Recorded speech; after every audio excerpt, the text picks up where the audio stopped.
If you've been reading our blogs or you've been to the museum here at Dundonald Castle, you'll know that the current building was not the first castle to be built on the hill, but more likely the third. The first was a wooden motte and bailey, probably built in the first half of the 12th century, and the second, a stone castle, built in the middle of the 13th century. Today we're going to take a short tour of what remains of this previous castle, which we affectionately call Alexander's Castle, as it was built by Alexander, the fourth High Steward, and the man who led the Scots against the Vikings at the Battle of Largs in 1263. We won't go too much into the history of Alexander's Castle today, but if you're interested, please check out the third video in our history series, which focuses entirely on the time period, and I'll put a link to that in the description. Walking up the hill today, the first thing that catches your attention is the well, located on the south side of the current path and outside of our curtain walls. Typically, the well would have been in a secure place in order to keep water running to the castle in case of a siege, but here at Dundonald, our well is on the outside. This is because in the 13th century, the great double D-towered gatehouse of Alexander's Castle would have stretched all the way out onto these mounds on either side of the path and encompassed this well, making it an internal part of the previous structure.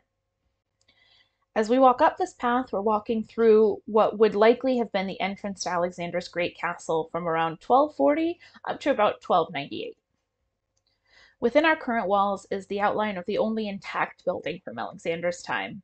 Though the exact provenance of this building isn't known, we call it the chapel. There are two main reasons for this. First is that the building is oriented east-west, which is typical for a chapel of that time, and the second because it seems to be the only building which survived intact between Alexander's Castle and the current one. And a religious building such as a chapel could likely have been spared from destruction, as we see with St. Margaret's Chapel in Edinburgh. The connecting building to the east was added on later, likely in the 14th century, and we're unsure of its function. Moving into the inner courtyard, a strange bit of stonework can be seen just outside the south tower. This, along with the cellar that sits underneath the tower, are both associated with Alexander's Castle, with the later south tower being built on top. Today, this particular room isn't open to the public, but the entrance can still be seen from the inner courtyard. The shape of Alexander's Castle on the west side is one of the greatest mysteries we face here at Dundonald Castle. Original research suggested that the current tower house was built on top of another double D-shaped gatehouse facing west, which is what is shown in the museum's model of the site. However, in 2017, we had a geophysical survey conducted of the hill, which revealed that whatever building was here in Alexander's time may have been skewed slightly to about a 30-degree angle from the current site, and not sitting directly underneath our present castle.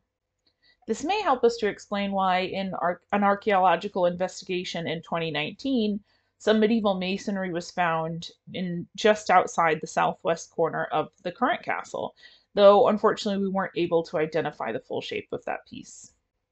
There's still some mystery then of how much of the current site is made up of Alexander's Castle, and what we've looked at today are only the pieces that we're fairly certain remain from that period. If you're coming to the castle soon, be sure to have a look for these hints of Alexander's Castle.